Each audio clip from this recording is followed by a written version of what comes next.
नमस्कार, आपके साथ मैं हूं विवेक शर्मा और आप देख रहे हैं उत्तर बंगाल एवं सिक्किम का leading news channel SK live. आज के दिनों के समाचार के प्रस्तुत करता है। कक्षा 10वीं और 12वीं के बच्चों के लिए है सुनहरा मौका। 10वीं के बच्चों के लिए है पैरामेडिकल कोर्स और 12वीं के लिए है मेडिकल कोर्स। अदन paramedical and nursing college. Contact number 8016235569, Champasari, Siliguri. Webel computer training centre opposite Siliguri college, gate number 2, college Para, Siliguri. International furniture, unbeatable price. Visit a Royal Oak store today. घर के फर्श की चमक को रखिए बरकरार जीप्स निमोल नीम हर्बल के साथ। एक बार फिर शर्मसार हुआ कालिंपोंग। 8 साल की बच्ची के साथ बलात्कार करने का मामला आया सामने। आरोपी पुलिस हिरासत में। Protection of children from sexual offences यानी पोक्सो एक्ट के तहत मामला दर्ज।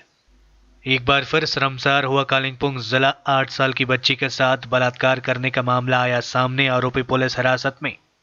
Protection of children from sexual offences यानी पोक्सो एक्ट के तहत मामला दर्ज। जानकारी के अनुसार घटना कालिंपोंग जिले के लिंगसे ग्राम पंचायत के अंतर्गत एक बस्ती में हुई। 52 साल के भीम रॉय नामक एक शख्स ने 8 साल की बच्ची का यौन शोषण किया। घटना 24 जुलाई की है। पीड़िता का फिलहाल कालिंपोंग जिला अस्पताल में इलाज चल रहा है और आरोपी को कालिंपोंग जिला पुलिस ने 27 जुलाई को गिरफ्तार कर लिया था। पोक्सो एक्ट के तहत मामला दर्ज कर आरोपी को जिला अदालत में पेश किया गया, जहां उसे पुलिस हिरासत में भेज दिया गया है। परिवार पक्ष ने घटना की जानकारी देते हुए मांग की है कि अदालत में आरोपी को कड़ी से कड़ी सजा दी जाए। परिवार के लोगों ने बताया कि नाबालिग के खिलाफ यह दूसरा मामला है। बताया जाता है कि इसी आरोपी ने 2 साल पहले 6 साल की उम्र में उक्त बच्ची का यौन शोषण किया था, लेकिन उक्त आरोपी की गिरफ्तारी होने के बाद उसको कुछ ही दिनों में बेल मिल गई थी। यह दूसरी बार है जब यह घटना सामने आई है और पीड़ित बच्ची की पड़ोसियों और रिश्तेदारों में आक्रोश का माहौल बना हुआ है। आज पारिवारिक पक्षों के द्वारा अस्पताल पहुंचकर पीड़िता से मुलाकात की गई। अस्पताल विभाग और पुलिस प्रशासन के साथ बैठक कर कल कोर्ट पहुंचकर बार एसोसिएशन के वकीलों से मुलाकात कर आरोपी को कड़ी से कड़ी सजा दिलाने की मांग की जाएगी। मेरो नानीको भाइको छोरी त्यस्तो पहिला पनि 2 साल अगाडि त्यस्तै पनि भएको थियो। त्यही मान्छेकोबाट भीम राई त भन्नु पाएन अनि अन्त अहिले पनि फेरि दोहोऱ्यो त्यो केस हैन। अन्त म त अस्पताल लिएर आएको के नर्मल केस होला भनेर लिएर आएको। अन्त होइन रहेछ। यहाँ आइपुग्दाखेरि नानीले भन्यो फेरि अर्को केस हो। मलाई भीम राईले फेरि यस्तो यस्तो भन्यो, यस्तो यस्तो गर्यो भनेर नानीले हस्पिटलमा मलाई यसो भन्यो। मैले त होइन बहिनी, यस्तो केस होइन होला, म त नर्मल होला भनेर भन्नुभएको। डाक्टरले मलाई जनै कुट्यो पनि, सानो गाली पनि दिएन। यो पुलिस केस गर्नुपर्छ, यस्तो फोक्सो केस रहेछ, यो गर्नुपर्छ यो केस, नत्र चाहिँ तिमी जाऊ अस्पताल, तिमी जाऊ थाना, तिमीलाई केस गरिदिउँ। डाक्टरले एउटा बङ्गाली डाक्टर थियो, म चिनिनँ कहाँको हो, को डाक्टर हो, कस्तो हो, के हो मलाई थाहा छैन। म पढेको पनि छुइनँ, पढा लेखा पनि छैन। अचानक भोलिपल्ट मलाई कति नानी डाक्टर आएर नानी उयो गर्यो, जाँच गर्यो, आमा बाउ खोज्यो। आमा बाउ खोज्दाखेरि आमा बाउ थिएन। अन्त मलाई थानामा बोलायो। थानामा बोलाएर म थानामा पुग्दाखेरि उहिले परबाट थानाबाट भीम राईलाई ल्याउनु पियोकमा पुगिसकेको थियो रहेछ हैन। मलाई उहाँ एप्लिकेसन बनाउनु लायो, मैले केस जारी गरेँ हैन। अब आमा बाउ थिएन। आमा बाउ थियो भए त आमा बाउले बाइन दिन्थ्यो, आमा बाउ थिएन, मैले दिनु पर्यो त्यहाँनिर बाइन हैन। अब अरू उपरान्त कुरा त के भन्नु होला। अब यो केसको चाहिँ यहाँ जुन चाहिँ हाम्रो यहाँ थानाबाट पुलिस प्रशासनबाट चाहिँ एकदमै राम्रो पहिला पनि गरेको रहेछ। अनि अब पनि अहिले पनि एकदमै जो उहाँलाई चाहिँ एकदमै डरलाग्दो दण्ड पाओस् भन्ने खालकोले गर्दाखेरि यहाँ उनीहरूको एडमिनिस्ट्रेसनबाट, उनीहरूको रिपोर्टबाट, उनीहरूको चार्जसिटहरूबाट जे जतिबाट पनि उहाँले चाहिँ एकदमै हेल्प गर्नुहुँदैछ। अहिले यो जुन चाहिँ त्यो भीम त्यो बच्चा बलात्कार चाहिँ माथि कोर्टमा अस्ति नै लगेर चाहिँ 27 तारिकको इभेन्ट भएको रहेछ, पक्रेर लगेर त्यहाँदेखि 28 तारिक 29 तारिक चाहिँ माथि कोर्टमा लगेर चाहिँ माथि जेलमा रहेछ। त्यही कारणले गर्दा आज सन्डेको दिन हुन कारणले गर्दाखेरि माथि कोर्ट बन्द छ। हामीले चाहिँ यही सल्लाह गर्यौं कि हामी जति पनि छ अब भोलि कोर्ट खोलेपछि चाहिँ हामी त्यहाँ कोर्टमा चाहिँ जानेछ। कोर्टमा चाहिँ किन जाने हो भने अब यो पोक्सो केस भन्दैछ। पोक्सो केस एकदमै डेडली केस भनिँदैछ। यहाँ जति प्रशासन छ, पुलिस भयो, कतिवटा छ, अब यहाँ हस्पिटल भयो, उहाँले एकदमै राम्रो एडमिट गर्दछ। यतिसम्म पनि उहाँको हस्पिटलको डक्टरले मात्रै थाहा पाएको रहेछ कि यो केस चाहिँ, किनभने नानीको बाउ आमाहरू एकदमै सुधो भएको कारणले उसलाई नानीको काकाले लिएर आएको रहेछ। भुँडी दुख्यो भनेर लिएर आउँदा चाहिँ डक्टरले चाल पाएको रहेछ कि यो चाहिँ एउटा रेप केस हो भनेर। त्यहाँबाट ल्याएर चाहिँ डक्टरले यहाँको आइसी साहब भयो, यहाँ हाम्रो ओसी साहब पनि हुनुहुँदो रहेछ, शेर्पा साहेब हुनुहुँदो रहेछ। उहाँले धेरै हेल्प गरेर, शेर्पा साहेबले नै उहाँ धेरै हेल्प गर्नुभयो र माथिबाट त्यो यो कम्युनिकेसन, हस्पिटलसँग कम्युनिकेसन अनि पुलिस प्रशासनसँग कम्युनिकेसन गरेर चाहिँ यो रेप केसकै उसमा चाहिँ उहाँहरूले लेखेर एकदमै गर्नुभएको छ। यहाँ हाम्रो ओसी म्याडम हुनुहुँदो रहेछ, शान्ति लामा, म्याडम शान्ति लामा हुनुहुँदो रहेछ। उहाँले पर्सनली हेर्नुहुँदो रहेछ। अनि उहाँले पर्सनली हेरेर पनि उहाँले पनि त्यही चाहनुहुँदो रहेछ, केस बलियोभन्दा बलियो। तर हाम्रो यहाँ प्रशासनको अनि हामीले जति भएको चाल पाएको चाहिँ माथि कोर्टमा गएर चाहिँ के हुने हो फेरि? यो यस्तो खालको यति सानो बालखामा यस्तो चिजहरू हुने, अनि त्यो पनि एकचोटि होइन, दुई चोटि यस्तो खालको प्रब्लमहरू समस्याहरू हुन्छ भनेदेखि अब आए दिन यस्तो भइ बस्यो भनेदेखि हाम्रो यो पुरा पहाडमा, पुरा यस्तो कालिम्पोङमा धेरैवटा कुरा हामीले अझै अरू कुरोमा हामीले सुन्नु पायौँ कि मन्थमा 2-3वटा यस्तोहरू हुन्छ, कतिवटा लुकेर जान्छ, कतिले भन्नै सक्दैन। अब सिधा मान्छेहरू हुन्छ, जस्तो उहाँहरू आउनुभयो है, एकदमै सिधा हुनुहुन्थ्यो। उहाँले हिजो मैले फोनमा बात गर्दा पनि उहाँले भन्नुहुँदै थियो कोही प्रकारको फ्ल्यास आउट गर्नै नसकिरहेको थियो। त्यसले गर्दाखेरि म तपाईँहरूलाई यति भन्दछु कि यस्तो खालको दरिन्दे, यस्तो खालको पापी मान्छेहरूलाई चाहिँ एक प्रकारको यो जुन प्रकारको सजा चाहिँ यिनीहरूलाई एकदमै हुनैपर्छ। यो चाहिँ अब हाम्रो जो उहाँलाई एकदम राम्रो भलो चाहनुहुने, उहाँहरूलाई सपोर्ट चाहनुहुने दाजुभाइहरू यहाँ आउनु भएको छ, साथीभाइहरू यहाँ आउनु भएको छ। हामीलाई यसको चाहिँ पुराको पुरा यसको चाहिँ न्याय चाहिँ चाहिन्छ। न्याय पनि त्यो होइन कि 3 महिनाभित्रमा छोडिएर फेरि दुबारा त्यही काम गर्ने खालको चाहिँ हामीलाई यस्तो चाहिँ चाहिँदैन यहाँनिर। किन भन्दाखेरि आजको दिनमा हामीले एउटालाई हामीले छोड्यौँ भनेदेखि भोलिको दिनमा फेरि पनि यही चिज चाहिँ दोहोऱ्याइबस्छ। कटिहार के मेयर की हत्या के आरोपी सिलीगुड़ी से गिरफ्तार। बिहार पुलिस ने संयुक्त अभियान में पकड़ा अपने रिश्तेदार के घर छिपा था हत्या का आरोपी। रंगदारी नहीं देने पर एक डॉक्टर को भी मारी थी गोली। कटिहार के मेयर की गोली मारकर हत्या करने के मुख्य आरोपी को सिलीगुड़ी से गिरफ्तार किया गया। पुलिस सूत्रों के अनुसार 12 बदमाशों के एक समूह ने 29 जुलाई को बिहार के कटिहार के मेयर शिवराज पासवान की गोली मारकर हत्या कर दी थी। मेयर की हत्या के खिलाफ आरोपियों की गिरफ्तारी की मांग को लेकर जारी हंगामे के कारण एक दिन बिहार विधानसभा का कामकाज ठप रहा था। बाद में मुख्यमंत्री नीतीश कुमार की निगरानी में कटिहार पुलिस ने हत्याकांड की जांच शुरू की। इस मामले में पुलिस ने 5 लोगों को गिरफ्तार किया। इस बीच कटिहार पुलिस को पता चला कि हत्या के मुख्य आरोपी साकेत शुभम सिलीगुड़ी में छिपा हुआ है। इसकी खुफिया जानकारी मिलने के बाद कटिहार थाने की पुलिस ने 4 सदस्यीय की एक टीम सिलीगुड़ी पुलिस के खुफिया विभाग से संपर्क किया गया। इसके बाद सिलीगुड़ी थाने की पुलिस, खुफिया विभाग और बिहार पुलिस ने संयुक्त रूप से अभियान चलाकर सिलीगुड़ी के मिलनपल्ली स्थित अपने रिश्तेदार के घर में छिपे हत्याकांड के मुख्य आरोपी साकेत शुभम को गिरफ्तार कर लिया। इधर बिहार पुलिस सूत्रों के अनुसार हत्यारोपी साकेत कुछ महीने पहले बिहार के एक डॉक्टर से 10 लाख रुपए की मांग की थी। डॉक्टर ने उसे भुगतान करने से इनकार कर दिया। उसे गोली मार दी गई, पर सौभाग्य से डॉक्टर बच गए। गौरतलब है कि साकेत शुभम के नाम पर कई मामले हैं। रविवार को गिरफ्तार किए गए साकेत शुभम को सोमवार को सिलीगुड़ी की विशेष अदालत में पेश किया गया। यहां से उसे ट्रांजिट रिमांड पर हत्याकांड की जांच के लिए कटिहार ले जाया गया। যে জুলাই 29 জুলাই বিহার কাটিহারের মেয়র শিবরাজ পাসওয়ানকে এরা রাত্রিবেলা গুলি করে মার্ডার করে এবং এর একুশ ছিল সকেট শুভম এলাইস তাসে পাসওয়ান। তো town Katihar PS case number 416/21 under section 302 120B 34 read with section 27 arms act और read with section 32 within V2 of SC/ST atrocities act এই সেকশনে কেস স্টার্ট হয়। তারপরে ওখানে অ্যাকুইজকে অনেক খোঁজাখুঁজি করে পাওয়া যায় না। গত রাতে মিলনপল্লী থেকে এই অ্যাকুইজকে গ্রেপ্তার করা হয়। আজকে বিহার পুলিশ এসছে, ওরা 48 ঘন্টার ট্রানজিট রিমান্ড চেয়েছে এবং ট্রানজিট রিমান্ড আমরা চাবো কোর্টের কাছে এবং ট্রানজিট রিমান্ডের পরে তারা বিহারে নিয়ে যাবে। सांसद राजू बिस्टा के खिलाफ गोरखा लीग महासचिव एसपी शर्मा अनिर्दिष्टकालीन भूख हड़ताल पर। अखिल भारतीय गोरखा लीग भारती तामांग गुट के महासचिव एसपी शर्मा ने दार्जिलिंग के भाजपा सांसद राजू बिस्टा पर अब तक अपने चुनावी मुद्दों पर ठोस काम नहीं करने का आरोप लगाते हुए सोमवार से पार्टी कार्यालय में अनिर्दिष्टकालीन भूख हड़ताल शुरू कर दी।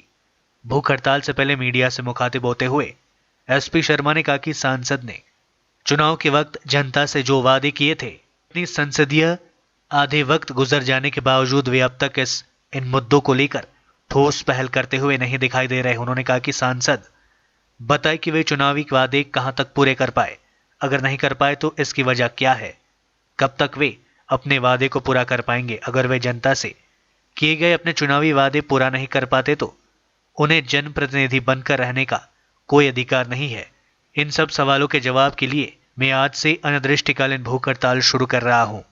इधर जीएनएलएफ नेता अजय एडवर्ड आज गोरखा लीग कार्यालय का दौरा कर अखिल भारतीय गोरखा लीग अध्यक्ष भारती तामांग और महासचिव से मुलाकात की। उन्होंने भी पहाड़ समस्या का स्थायी समाधान किए जाने की मांग की। एसपी शर्मा भाई मेरा साथ एक अच्छा रिलेशनशिप था, अभी एबीजेएल पार्टी के साथ है और आज अमरन अनशन का लिए उसका पार्टी और एसपी शर्मा आज बैठ रहा है। मेरा सोचना है और मेरा पार्टी का सोचना है ये जो मुद्दा है सेपरेट स्टेट गोरखालैंड जो भी हो परमानेंट पॉलिटिकल सॉल्यूशन, इसमें एक ही शहीद नहीं होना चाहिए। ये हम लोग का सोच विचार है क्योंकि शहीद बहुत हो गया है, ये मुद्दा के लिए बहुत शहीद हो गया है। अभी one more person wanting to sacrifice his life. I came to SP Sharma to try to make him understand that let us work together क्योंकि हम लोग का विजन एक ही है, एक ही रास्ता है, मिल के करने से कितना अच्छा। सो SP शर्मा आज से बैठ रहा है, मेरा उसका क्या बोलना है, उसका हेल्थ का लिए, उसका ये फास्ट का लिए मेरा प्रार्थना और दुआ की उसका ये अमरन अनशन जल्द से जल्द एक सलूशन आए और एसपी शर्मा का हेल्थ और स्वास्थ्य that it will be good. That is why I came to give him my blessings, at the same time to try to persuade him not to sit for it, not to sit for this fast until death. कि आप लोगों को पता है कि हम लोगों ने पहले से ही बहुत दिन से हम लोग हमारे जो सांसद है जनप्रतिनिधि जो हैं राजू बिष्ट जी, उन्हें हम सवाल किए जा रहे हैं कि ये जो उनका कार्यकाल आधा गुजर चुका है इसमें भी अब तक उनके तरफ से कोई खास पहल नहीं हुई। उन मुद्दों पे जिन मुद्दे पे वो चुनाव लड़े थे, जिन मुद्दों पे उन्होंने आश्वासन दिया था, तो इसी सिलसिले में हम उनसे जवाब चाह रहे थे कि अब तक आपने काम किया है और अगर काम नहीं किया है तो क्यों नहीं हुआ है, और अगर आप काम करना भी चाहते हैं तो कब तक करना चाहते हैं, कब तक हम उसमें कुछ ठोस पहल दे सकते हैं। ये 3 हम सवाल पूछ रहे हैं और अगर ये तीनों सवाल का वो जवाब नहीं रख पा रहे हैं देन डेफिनेटली उन्हें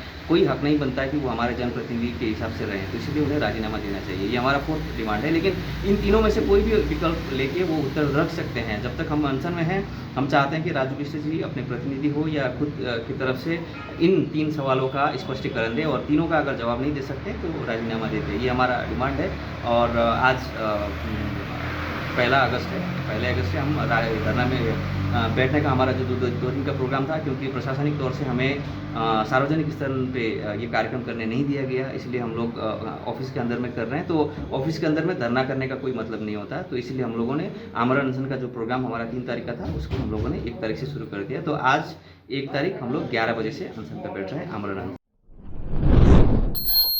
east Bengal the heart of Siliguri ने मनाया ईस्ट बंगाल का 102वां स्थापना दिवस।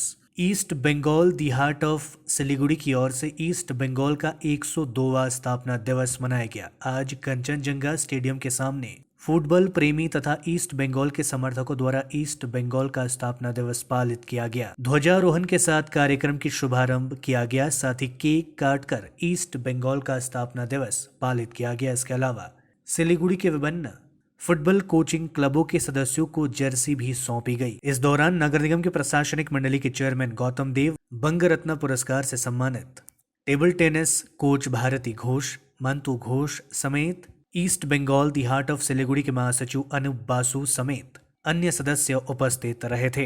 102 বছর পা দিল সেন্টারি চলছিল অ্যাকচুয়ালি 100 বছর থেকে 102 বছর পর্যন্ত সেন্টারি করবে বলেছিল। তো এই কোভিড আবহের মধ্যে সমস্ত প্রোগ্রামই বাধাপ্রাপ্ত হয়েছে। আশা করব ইকোনমিক ক্লাব আগামী দিনে স্বমহিমায় সবুজ্জ্বল হয়ে উঠবে। লক্ষ লক্ষ মানুষ ফ্যান ফলোয়ার্স আছে, সাপোর্টার্স আছে, তারা দেখতে চায় যে ইকোনমিক মাঠে আবার দাপিয়ে বেড়াক এবং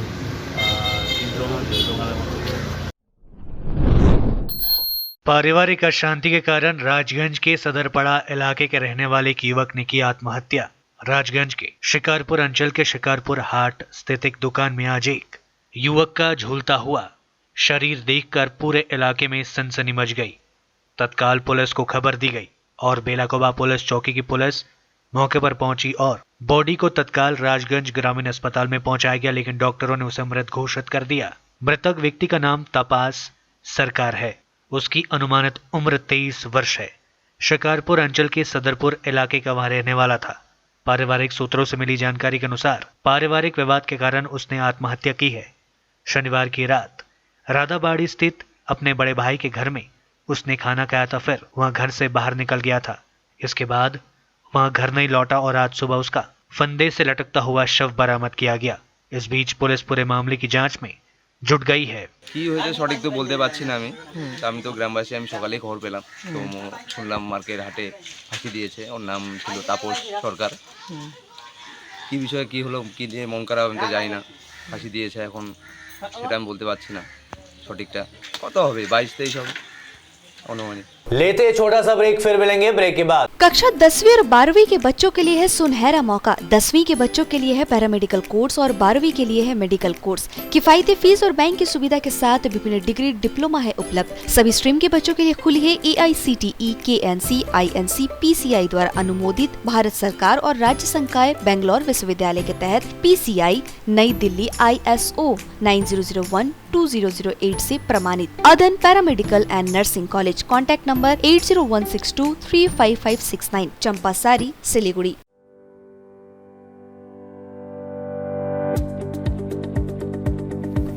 सिक्किम मणिपाल यूनिवर्सिटी से संबद्ध Sikkim Manipal college of physiotherapy के अंतर्गत संचालित BPT एवं MPT पाठ्यक्रम विषयों में प्रवेश लेने वाले छात्रों को सूचित किया जाता है कि वे अपना आवेदन पत्र Sikkim Manipal college of physiotherapy में जमा कर सकते हैं। योग्यता के आधार पर स्कॉलरशिप भी उपलब्ध है। अधिक जानकारी के लिए कृपया smu.edu.in पर लॉग ऑन करें। Are you in an emotional pain? Do you feel overwhelmed and panic? If you are suffering from any of such problems, then your worry ends here. Let's Heal, promoting healed and empowered life, is here to empower you all the necessary tools and strategies to lead a happy and a contented life. Contact us at Let's Heal Consulting. Contact number 8369197180. Address City Centre Mall, Block G. Office number 426, Siliguri. दवाइयों से छुटकारा, alkaline पानी का सहारा। पहले 100 customer को मिलेगा 20 litre का jar, Covid packing के साथ मात्र 125 रुपए प्रति जार, वह भी 2 साल तक। ऑफर के बाद वाले कस्टमर को मिलेगा 200 रुपए प्रति जार। अल्कलाइन के फायदे: diabetic, acidity, cholesterol and blood pressure, weight loss, gives extra strength to our lungs. तो इंतजार किस बात का, आज ही बुकिंग करें। Toll free number 180057298851। अब वक्त आ गया है अपने सपनों को एक नई पहचान देने का। अवेलेबल कंप्यूटर ट्रेनिंग सेंटर आपके लिए लेके आए हैं डिप्लोमा एंड कोर्सेज जैसे English speaking course, software application, financial accounting, Tally, Java, HTML, DTP, C++, Python जैसे बहुत से कोर्सेज एंड डिप्लोमा। और आपको मिलेगा hologram sealed certificate government of West Bengal undertaking, जो आपके हर सपने को देगा एक नई उड़ान। Webel computer training centre, opposite Siliguri college, gate number 2, college Para, Siliguri. Are you dreaming to wake up under the calming Turkish skies?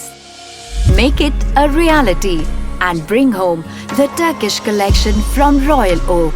Just a click away. International furniture, unbeatable price. Visit a Royal Oak store today. 50 से 70% कम कीमतों पर orchid building opposite Vega circle 2.5 mile Sevoke road Siliguri. SK live ही best option है। SK live का इस क्षेत्र में 24 घंटा टेलीविजन, एंड्रॉइड ऐप और वेबसाइट पर प्रसारण होता है। सोशल मीडिया पर भी हम उपलब्ध हैं। हमारी व्यूवरशिप 9 लाख से अधिक है। सिक्किम, हैथवे और NXT डिजिटल पर, दार्जिलिंग और कालिम्पोंग में दोनों हैथवे और CCN सेटअप बॉक्स पर, क्लामपुर से लेके मैनागुड़ी हैथवे पर, सिटी केबल पर सिलीगुड़ी और आसपास, नक्सलबाड़ी से पानी टंकी तक NXT डिजिटल में। तो सोचिए नहीं, कॉल करें 7908554308। ब्रेक के बाद आपका फिर से स्वागत है। बढ़ते हैं खबरों की तरफ। इस्लामपुर के रामगंज 2 नंबर ग्राम पंचायत बीजेपी सदस्य ज्योत्सना सरकार भाजपा छोड़कर तृणमूल में शामिल। उत्तर दिनाजपुर जिला तृणमूल कांग्रेस के सभापति कन्हैयालाल अग्रवाल ने पार्टी का झंडा देकर किया स्वागत। विधानसभा चुनाव के नतीजे आने के बाद से भाजपा में टूट लगातार देखी जा रही है। एक के बाद एक भाजपा नेता और कार्यकर्ता पार्टी छोड़कर तृणमूल कांग्रेस में शामिल हो रहे हैं। इसी कड़ी में इस्लामपुर ब्लॉक के रामगंज 2 नंबर ग्राम पंचायत बीजेपी सदस्य ज्योत्सना सरकार बीजेपी छोड़कर तृणमूल कांग्रेस में शामिल हो गई। हालांकि योगदान कार्यक्रम में ज्योत्सना सरकार उपस्थित नहीं थी क्योंकि वह बीमार है। उनके प्रतिनिधि के रूप में उनके पति भोला सरकार और करीब 150 अन्य भाजपा समर्थक तृणमूल कांग्रेस में शामिल हुए। इस्लामपुर के बास भवन में आयोजित एक कार्यक्रम में उत्तर दिनाजपुर जिला तृणमूल कांग्रेस के अध्यक्ष कन्हैयालाल अग्रवाल ने पार्टी का झंडा देकर सभी को पार्टी में स्वागत किया। कन्हैयालाल अग्रवाल ने कहा कि ज्योत्सना सरकार के पार्टी में शामिल होने से इस्लामपुर में पार्टी और मजबूत होगी। उन्होंने कहा कि भाजपा की नीतियां देश विरोधी है, यही कारण है कि पार्टी और नेता और कार्यकर्ता भाजपा छोड़कर तृणमूल कांग्रेस में शामिल हो रहे हैं।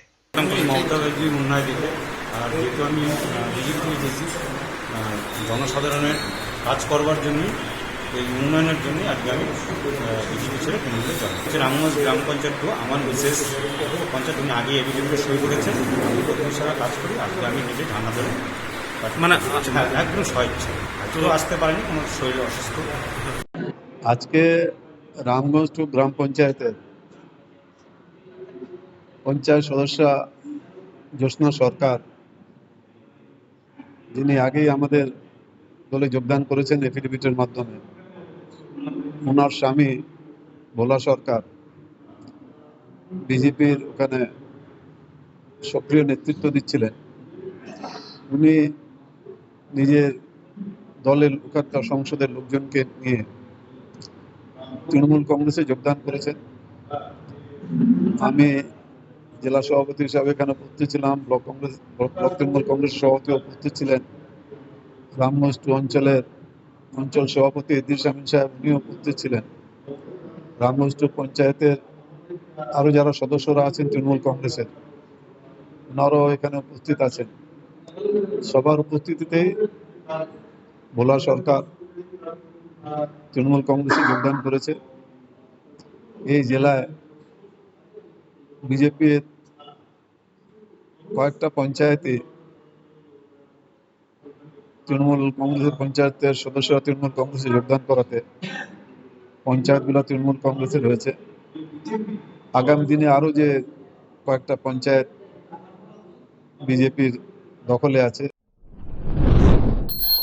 रायगंज विश्वविद्यालय में 180 बेड का हॉस्टल और ऑडिटोरियम किया जाएगा निर्माण।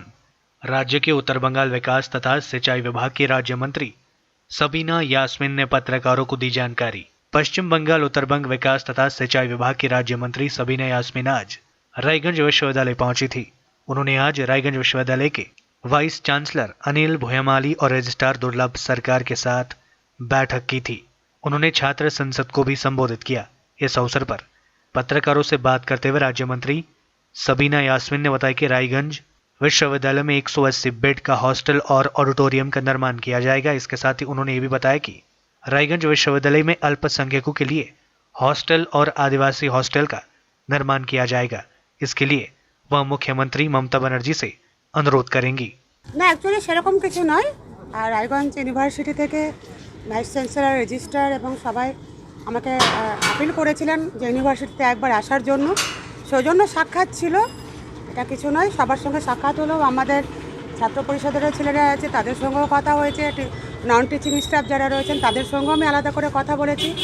এবং এখানকার ইউনিভার্সিটির কিছু ডিমান্ডস আছে, সেগুলো ওনারা আমার কাছে রেখেছেন। যেহেতু আমি উত্তরবঙ্গ উন্নয়ন দপ্তরের রাষ্ট্রমন্ত্রী এবং সিএম ম্যাডাম আমার মাথার উপরে রয়েছেন, তো আগামী দিনে ইনফ্রাস্ট্রাকচার সহ যেগুলো প্রবলেম আছে সেগুলো আমরা আগামী দিনে শর্ট আউট করবো, সেই নিয়ে একটা আলোচনা। এখানে কি হোস্টেলের কোনো পরিকল্পনা রয়েছে? হ্যাঁ, হোস্টেলের পরিকল্পনা রয়েছে, ওনারা একটা ডিমান্ড করেছেন এবং এটা ম্যাডামের সঙ্গে কথা বলে আমরা এগোবো। দেখুন, এগুলো তো আমাদের ইউনিভার্সিটির আভ্যন্তরীণ ব্যাপার, ডেভেলপমেন্ট নিয়েই কথা হয়েছে। উনি দুটো বিষয়ে আমাদের রেখাপাত করেছেন। একটা হচ্ছে, আমরা গত সপ্তাহে আমরা মালদায় গিয়ে, আমার সাথে রেজিস্ট্রার ছিলেন এবং আমাদের একজন টেকনিক্যাল স্টাফ ছিল শুভ্রদীপ, আমরা গিয়ে বলেছিলাম যে আমাদের দুটো দাবি আছে আপনার কাছে। একটা হচ্ছে একটা হোস্টেল, যেটা আগেই প্রস্তাব করা হয়েছিল এবং দেওয়া হবে বলে আমাদের জানানো হয়েছিল, কিন্তু ভোট আসে, ভোটের পরে আমরা আবার নতুন করে সেটাকে রিভাইটালাইজ করার চেষ্টা করেছি এবং উনি আগের যে আমাদের দাবি দেওয়া ছিল সেটাকে উনি বলেছেন ঠিকই এটা এরকম একটা প্রস্তাব ছিল, কিন্তু আমরা করতে পারিনি ভোটের জন্য।